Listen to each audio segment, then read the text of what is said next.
Now, I noticed that the website studentloanjustice.org seems like it hasn't been updated in a while, but they do have some interesting information on the site. One says that in 2007, an employee of the Kentucky Higher Education Assistance Authority, also known as KHEAA, contacted the website studentloanjustice.org by email and submitted that the agency managers had purposely marketed loans to poor, disadvantaged communities in the expectation that these citizens would default on their loans. So they purposely targeted poor people to encourage them to take out student loans, knowing that they would have trouble paying them back because, newsflash, they're poor. It's hard for poor people to pay off loans. So let's just offer them loans. Let's put them in debt because we know that'll ruin their lives and keep them on the hook for the fees and penalties that would result extractable through garnishment of the income sources mentioned previously. So, in other words, they're thinking, hey, we can make a lot of money off these poor people. They're so gullible, because you know how some people think poor people are stupid, and they're thinking, hey, we'll just tell these poor people the American dream. You live in the greatest country in the world. You can go to college if you want. You just have to take out all these loans. But don't worry. You'll get a job that pays $100,000 a year when you graduate, and you'll have no trouble paying them back. And then what they're expecting is you'll be stupid enough to take out the loans, go to college, graduate, not be able to pay them back, and they can add fees, huge fees and interest rates on your loans, and you can't declare bankruptcy on them. So you'll be paying and paying and paying every month, $100 a month, $200 a month, $300 a month, whatever, for the rest of your life, never end up paying off the debt ever, and just be paying all this money, and then they're making millions of dollars off this. You know that? They are profiting off of this. And just think, in my grandfather's day, get an education for free, get educated on the job, get trained on the job, don't even need to go to school for your job, or you go to school and it's practically free, it costs next to nothing, you could just wait tables and pay your tuition easily, compared to now where people's lives are essentially being destroyed. Isn't that nice? We're just here to cheer you up. We're here to cheer you up, our lovely audience. I think there's 5 people probably watching us right now. Probably 4 now. Oh, sorry about that last person who decided not to watch this video because it was too depressing. So what we found here on studentdebtcrisis.org, a video about a woman in New Jersey. It turns out, very sad, her son, who was a college student, was murdered. He was actually murdered, and he owed student loan debt, though. So our wonderful government, being such wonderful people that they are, decided even though you're dead, you still have to pay your loans. Being dead is not an excuse for not paying off those student loan debts. Student loans. A bunch of moochers trying to get off paying their debt. They think because they're dead they can get out of it. No.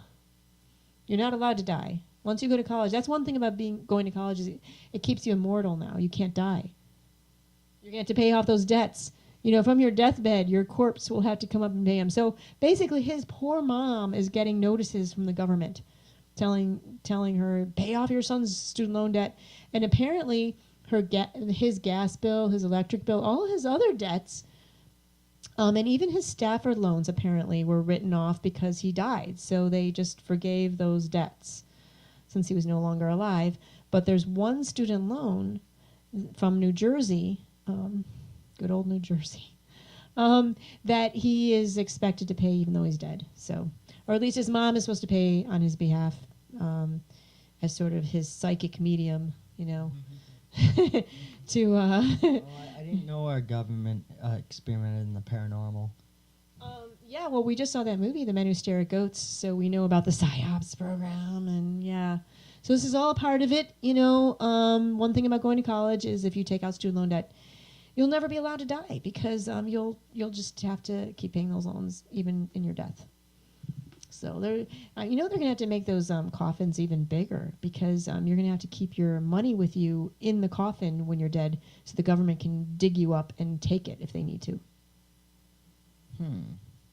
Indeed. Words of wisdom from our resident millennial. All right, let's play this video. We're just going to listen to the video this time. Only on CBS this morning, the woman in charge of New Jersey's student loan program defends her agency against accusations it's out of control. Earlier this month, an investigation by the New York Times and ProPublica looked at the Higher Education Student Assistance Authority. They quoted a lawyer who likened it to, quote, state-sanctioned loan sharking. Michelle Miller spoke with one mother who was required to pay back her son's student loans more than a year after he was murdered. Michelle, good morning. Good morning. Well, the authority, also known by its initials HESA, is the largest state-run student loan program in the country with a $1.9 billion portfolio, driving families into financial ruin when borrowers become sick, lose their jobs, or even die. I just want to point something out here. If people should not get sick, they should not lose their jobs, and they shouldn't die. It just shouldn't happen. And, you know, self-responsibility, right? We got to pick ourselves up by our bootstraps. So you're dead. That's no excuse. Get out of that coffin and go to work. Pay off those loans. Sorry, it's not really funny, but, you know, you got to make a joke out of this stuff. So it gets to be depressing otherwise. It's like, what's wrong with these people for dying when they haven't paid off their loans yet? I mean, it would be kind of comical if you actually saw a government agent, like, digging up an actual casket.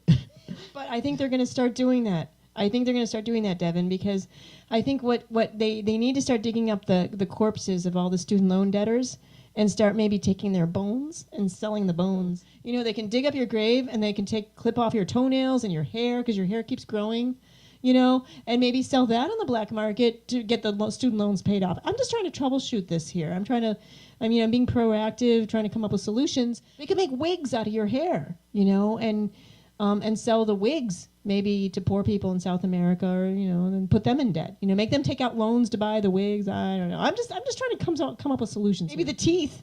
You know, some people might have fillings that are worth something. Well, they say body parts are quite a value on the black market. Ooh, so there's an idea. Oh, I hope no one from the U.S. government is watching this. I hope no one from Congress is watching this. Oh my goodness, we're giving them ideas.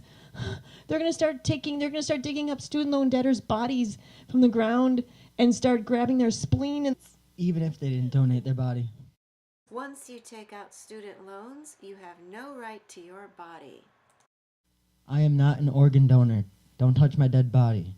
And so they have to dig up our dead bodies and take every piece of our bodies to make sure we pay off those student loans. You know, it's got to be worth something. I'm just trying to troubleshoot this here. I'm being proactive, trying to come up with solutions.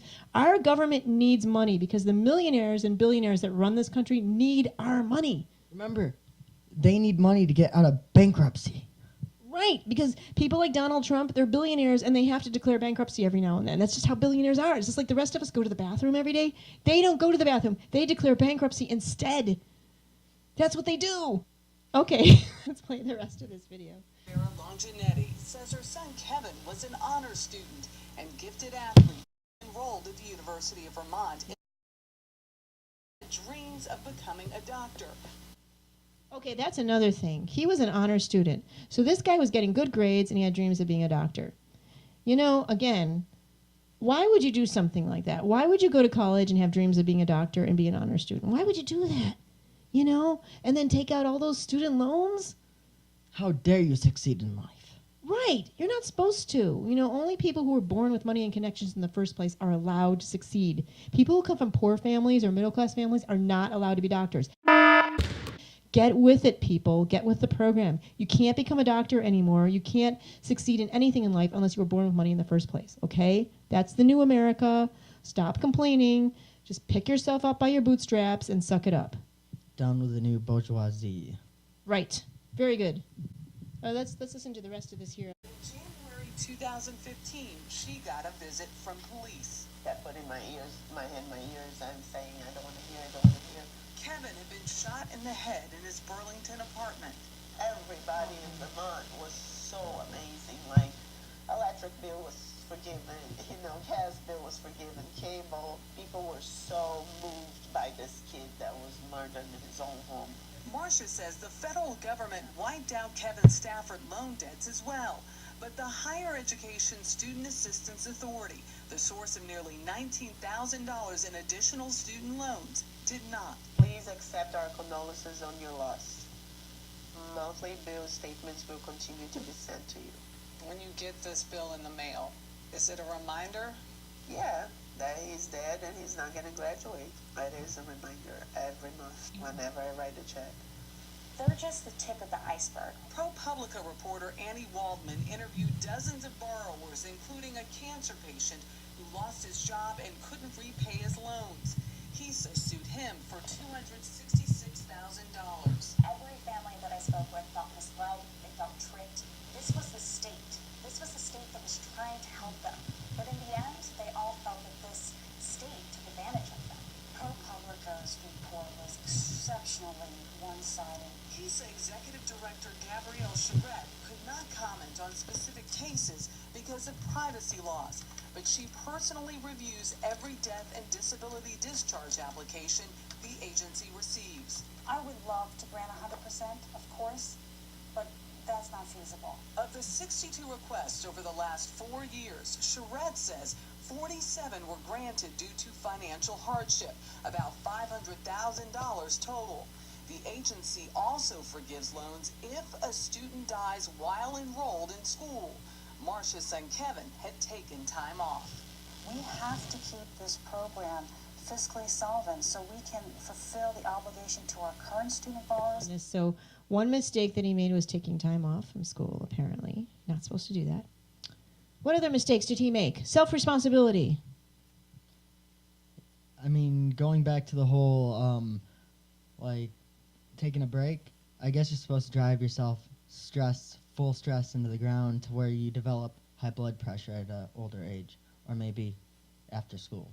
Well, maybe the government can make money off of people if they get high blood pressure, so that's a good thing then. We'll get to pay less taxes. You know, you get all buddies, Big Pharma and the FDA, you know? They're all there to help you.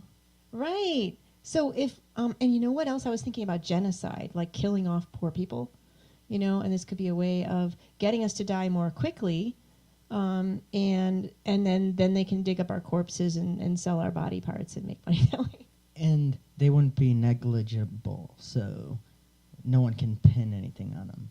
Right. They'll just blame us because self-responsibility, self-reliance. You know, you made yourself get high blood pressure. You made yourself go to college. You know, forget about that crazy doctor job that you wanted. Try to do it without a college degree. Get a job at McDonald's, and you should be able to work your way through medical school that way. You don't need sleep. Take crack cocaine. You can stay up all night. Going back to the whole student loan debt thing, and on how some people want to blame us for our student loan debt and say it's our fault because we took out the loans, and why don't we manage our money better? Because we're going to college. We don't have money. Okay, get it through your head that people who are going to college are just trying to start something in their lives, whether they're 18 or 28 or 38. You know, people. Yeah, when you do develop these high blood pressure things, and say, like, a lot of people aren't getting MD degrees, and you need a doctor to perform a major surgery or diagnose you, you want someone unqualified, someone with lesser education, when they maybe decided not to go to MD school because they didn't want to go in debt with the risks. Right. So do you want people who are dumbed down, operating on people and working on saving people's lives? Do you want people who, who went to college just because their parents were rich and could pay for it and they weren't really qualified, and then the one who's got the potential to be a great doctor doesn't go to college, doesn't get the opportunity, or that person does go to college but is stressed out all the time, can't get enough sleep, can't get enough food to eat, is struggling, so when they graduate, they're not as competent as they could be, they're not as educated as they could be because they were so sleep deprived and nutrition deprived and stressed out all throughout college, they weren't able to put their all into their education.